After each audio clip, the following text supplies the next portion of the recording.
बिस्मिल्लाहिर्रहमानिर्रहीम, अस्सलाम वालेकुम। आप इजी वीज़ा यूट्यूब चैनल देख रहे हैं। मैं हूं कैसर खान। आज की वीडियो बहुत अहम है क्योंकि हम जो बात करने जा रहे हैं उसमें आपका तकरीबन कोई खर्चा नहीं होना या ना होने के बराबर होना है, जिसको आप काउंट नहीं कर सकते। ये ऐसे खर्चा है जो कि अगर आप कभी विजिट वीज़ा भी लेंगे तब भी इतना खर्चा नहीं आएगा, बहुत कम आएगा। विजिट वीज़ा का खर्चा ज़्यादा होता है, लेकिन ये एक ऐसा वर्क वीज़ा है जिसमें खर्चा बहुत कम आएगा।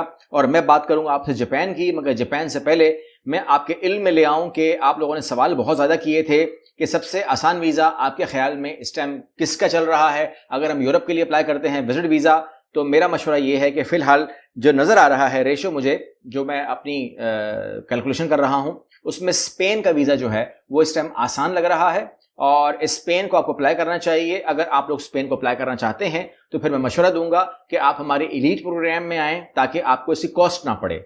हम आपको अप्लाई करके दें, एक ही पैकेज के अंदर आपको मेरी असेसमेंट भी मिल जाए और स्पेन का विजिट वीज़ा भी आपका प्रोसेस हो जाए और यूरोप का वर्क वीज़ा भी आपका वो हो जाए, प्रोसेस हो जाए। तो ये एक एलीट प्रोग्राम ले लीजिएगा ताकि आपको ये तीनों चीज़ें मिल जाए। ठीक हो गया? तो ये तो बात हो गई हमारी उस हवाले से। अच्छा, अब एक पॉइंट और कर देता हूँ, और वो ये है कि आप कहते हैं कि जी कब आप विजिट के लिए बताएं अगर आपके साथ जाना हो, इन्हीं के पैसा जाना हो। तो मैं आपसे सवाल करूंगा, बिकॉज मेरा तकरीबन ऑलमोस्ट हर महीने ट्रैवल होता है, तो मैं आपसे सवाल कर सकता हूं कि आपको जाना कहाँ है।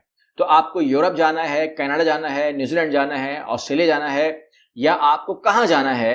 जो भी जिस जगह भी जाना है, या तुर्की, अजरबैजान, या कहाँ जाना है, तो आप कमेंट्स में अपने नंबर के साथ शेयर कर सकते हैं। आप व्हाट्सएप के जरिए अपना नाम लिखवा सकते हैं, या आप ईमेल कर सकते हैं, चैट बोर्ड पर बता दे सकते हैं कि मैं यहाँ के लिए इंटरेस्टेड हूँ। तो आपको उस ग्रुप में डाल दिया जाएगा, आपको बता दिया जाएगा कि इस महीने हम लोग जाएंगे। तो ये मुझे ऑफिस ने कहा है कि जब आप जाते हैं, आपकी ट्रैवलिंग होती है ग्रुप्स के साथ, तो आप अपने जो सब्सक्राइबर्स हैं उनको भी आप दावत दें। जो उसमें जाना चाहेगा तो उसके लिए ज़ाहिर ज़िंदगी आसान होगी। मतलब मैं अभी स्टडी कर रहा था और स्टडी करते हुए मुझे पता लगा कि अगर आप अप्लाई करते हैं और आपके डॉक्यूमेंट ठीक हैं, यानी कि आपके पास सिर्फ और सिर्फ जिसको हम कहते हैं ना कि एक आपकी ट्रैवल हिस्ट्री बन रही होती है, तो वो आपके पैकेज के ऊपर 80% असर डालती है। यानी कि आपकी बैंक स्टेटमेंट जो है ना वो 1 करोड़ की भी हो, लेकिन अगर आप जीरो पे खड़े हैं तो आपका 80% चांस कम है। लोग यही कहते हैं ना कि 20 लाख की स्टेटमेंट ले आओ वगैरह, ये कर लो।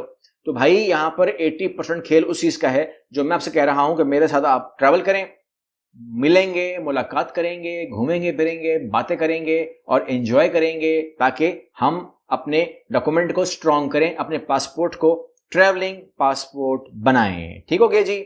अब हम आते हैं अपने टॉपिक के ऊपर, और टॉपिक है हमारा जापान। जापान की हम बात कर क्यों रहे हैं, ये बहुत जरूरी है, क्योंकि जापान का प्रोग्राम मैं नाम से लूंगा ताकि आप उसको सर्च कर लेना, आपके लिए आसानी हो जाए। तो प्रोग्राम है जापान का SSW प्रोग्राम। आप गूगल को बोले, मोबाइल खोले, मोबाइल में गूगल खोले, ठीक है ना? यूट्यूब मत खोलना, ठीक है? टिकटॉक मत खोलना, फेसबुक मत खोलना, मैं जिम्मेदार नहीं हूं।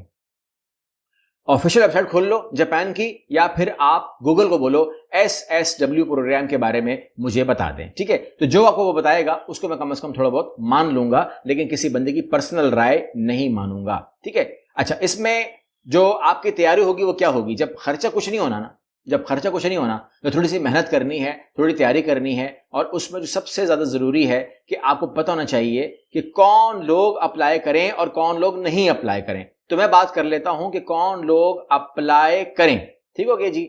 इसके अंदर जो केयर गिविंग के अंदर हैं, क्योंकि इसके अंदर जापान अपनी जरूरत पूरी कर रहा है ना, जो केयर गिविंग में है वो जरूर अप्लाई करें। जो नर्सिंग केयर के अंदर हैं वो जरूर अप्लाई करें। जो एग्रीकल्चर के अंदर हैं वो जरूर अप्लाई करें। जो फूड सर्विसेज के अंदर हैं या हॉस्पिटैलिटी के अंदर हैं, यानी कि होटल्स एंड रेस्टोरेंट के अंदर, वो जरूर अप्लाई करें। जो कंस्ट्रक्शन के अंदर हैं वो जरूर अप्लाई करें। जो मैन्युफैक्चरिंग के अंदर हैं वो जरूर अप्लाई करें। और जो फिशरी के अंदर हैं या एक्वाकल्चर के अंदर हैं वो जरूर अप्लाई करें। लेकिन वो फिर भी अप्लाई कर सकते हैं कि नहीं कर सकते, उसके लिए उनको अपनी सीवी हमसे शेयर करनी होगी ताकि हम उसको असिस्ट करें, देखें कि उनकी तमाम चीजें उसको मैच भी करती हैं कि नहीं। ठीक है ना? जाहिर बात है, एज है, तमाम चीजें हैं। और उसके बाद जो ये लोग अपनी शर्त लगाते हैं, उस शर्त के अंदर کوئی بڑی شرط تو نہیں ہوتی ہے، لیکن زبان کے حوالے سے یہ ضرور کہتے ہیں کہ آپ کو ہماری بیسک لینگویج آنی چاہیے. تو اگر کوئی جاپان کی بات کرے گا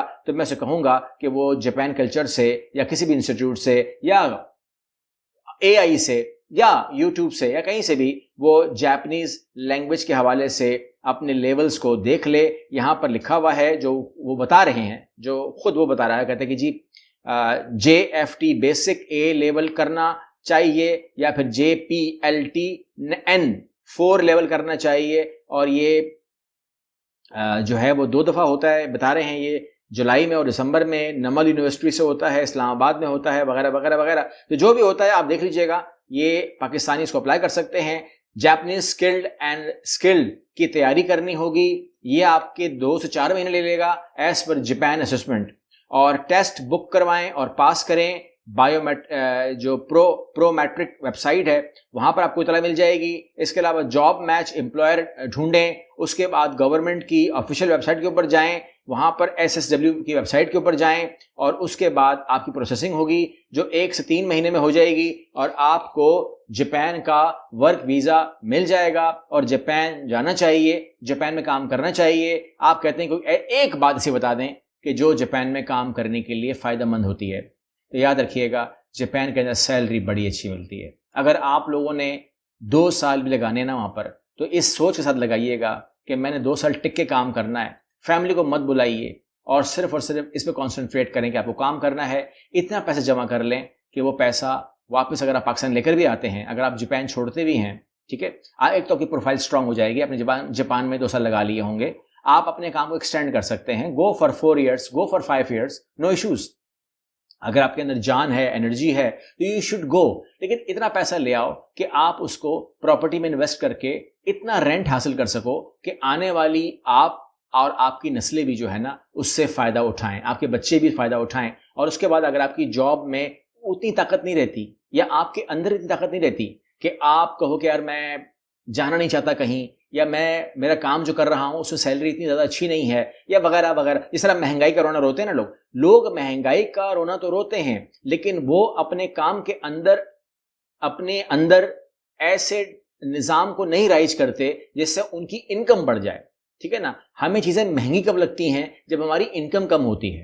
اور اگر آپ کی انکم اچھی ہو جائے اور آپ کے ریسورسز اچھے ہو جائیں تو ریسورسز کو اگر آپ ملٹیپلائی کریں گے تو ہی وہ فائدہ مند ہوتا ہے. نمبر 1. نمبر 2، اگر فیوچر کے اندر اس کے بعد اگر آپ کہتے ہیں کہ جی مجھے 1 سال کام نہیں ملا، تو پھر آپ کہتے ہیں کہ جی مگر میرا گھر چل رہا ہے بیکاز میرا انتظام اچھا ہے. تو اس طریقے سے آپ اپنی لائف کی سیٹنگ کر سکتے ہیں. کچن شوڈ بی سیف، بچے شوڈ بی سیف، بچوں کی فیسز شوڈ بی سیف. بچے اس لیے نہ تعلیم چھوڑ دیں کہ آپ کے پاس ان کے فیس کے پیسے نہیں ہیں. یہ نہیں ہونا چاہیے. بچوں کو آپ خوب پڑھائیں اور خوب کھلائیں اور ان کو بھی پرورش کریں، اپنے لیے بھی آسانیاں کریں.